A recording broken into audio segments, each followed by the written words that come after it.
bem? Estimo que sim, sou o administrador Rafael Barroso. Estou aqui para compartilhar com vocês mais um tópico importante da administração. Hoje a gente vai falar sobre a administração pública e os princípios fundamentais da administração pública. Vou compartilhar a tela aqui com vocês. A Constituição Federal, no artigo 37, ela vai falar sobre os princípios fundamentais da administração pública.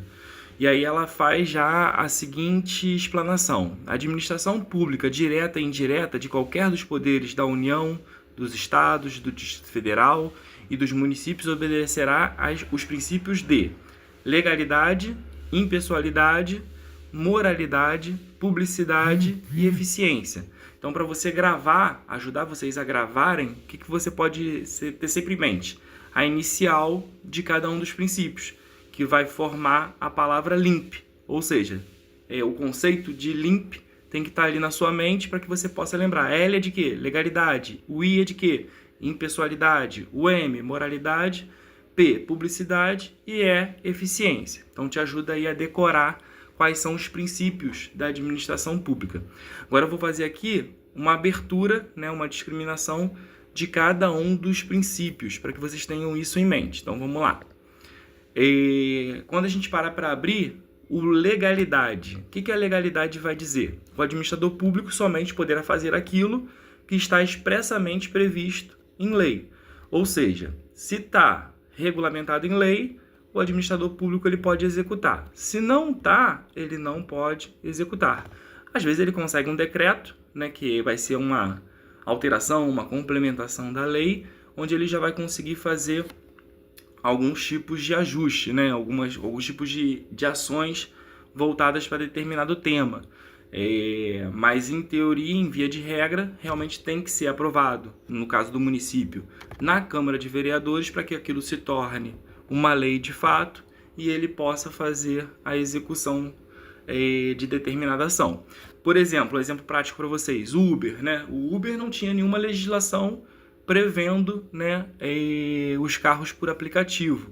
Ou seja, primeiro nasceu no setor privado uma inovação, e o setor privado tem muito mais facilidade para inovar. Por quê? Porque ele pode fazer tudo que a lei não proíbe. Se não existe uma lei proibindo, ele pode ir lá executar. Já na administração pública, você só pode fazer o que a lei permite. Então vamos lá, na Uber, no caso da Uber como exemplo, houve uma inovação no setor privado e agora o que está acontecendo? Estão tentando, estão criando legislações para que esse tipo de inovação possa ser regulamentada. A mesma coisa está acontecendo com a inteligência artificial, a gente está vendo. Ou seja, primeiro nasce a inovação e depois vai se criando as legislações para tentar direcionar e regulamentar aquilo ali, aquela situação da melhor forma possível.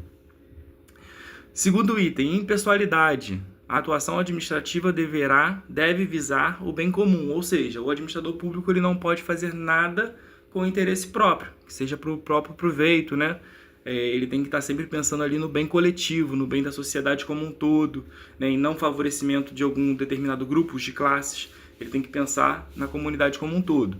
Então isso aí é muito importante estar no radar do administrador público, Terceiro, moralidade. Agir de acordo com a moral e com a ética. Ou seja, aí é importante a gente lembrar os conceitos de moral e ética. Eu vou aqui abrir para vocês, para poder ficar um pouquinho mais claro. Deixa eu ver se eu consigo abrir.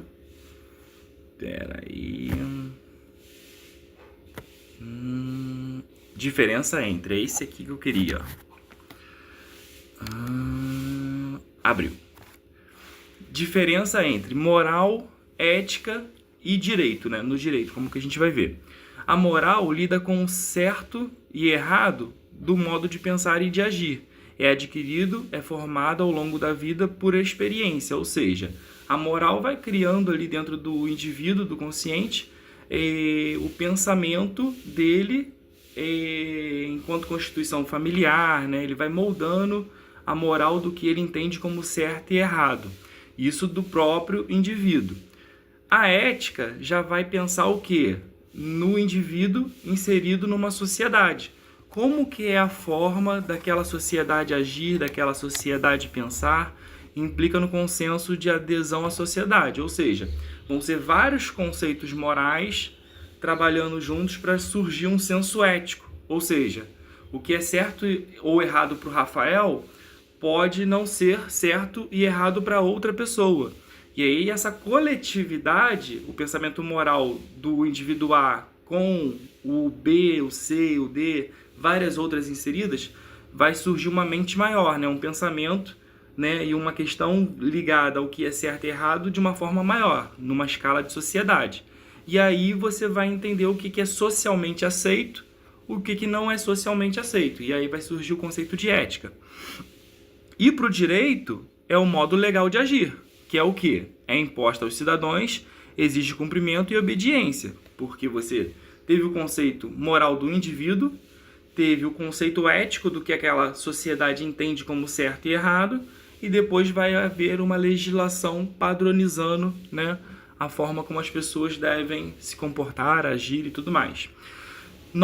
Moral, normas e regras pessoais, ou seja, é o que o Rafael entende como certo e errado, mesmo que a sociedade entenda que de repente aquele determinado assunto é certo. O Rafael entende que aquilo ali é errado e possivelmente vai virar uma lei que eu possivelmente possa não concordar ou concordar, né? Dependendo do que for o tema que vai ser tratado.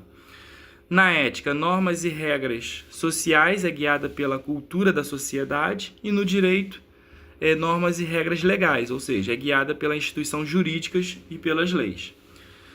No último quadrante aqui, moral é individual, ética é relacionada ao grupo e ao coletivo, e o direito é relacionado ao jurídico.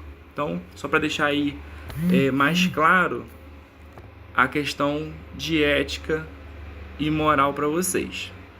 A principal diferença. Seguindo. Deixa carregar. Carregou. Publicidade, né? A atuação da administrativa deve ser acessível ao público, salvo os atos sigilosos. O que é isso? Toda ação da administração pública, ela tem que dar transparência, né? Ela tem que mostrar quais são os atos, o que está sendo realizado.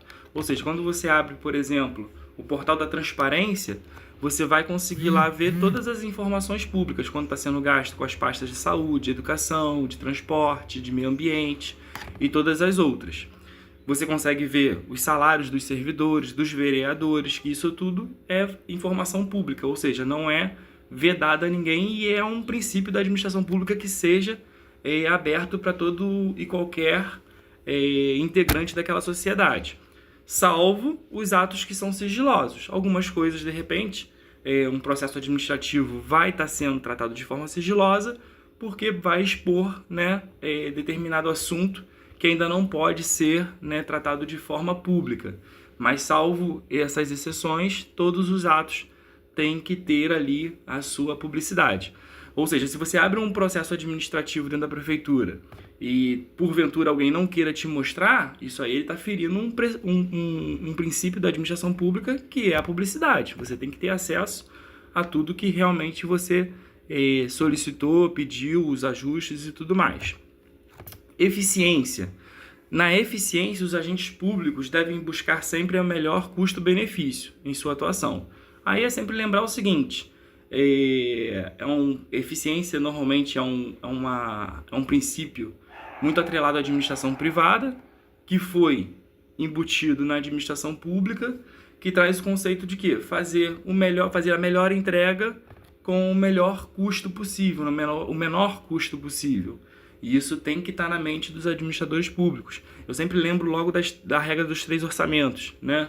Você pega 3 orçamentos dentro da sua esfera de mercado e ali dentro dos 3 você vai ver quem consegue te entregar o melhor produto ou serviço com o menor custo. E aí você consegue atender também o item 5, né, que é um dos princípios da administração, que é a eficiência.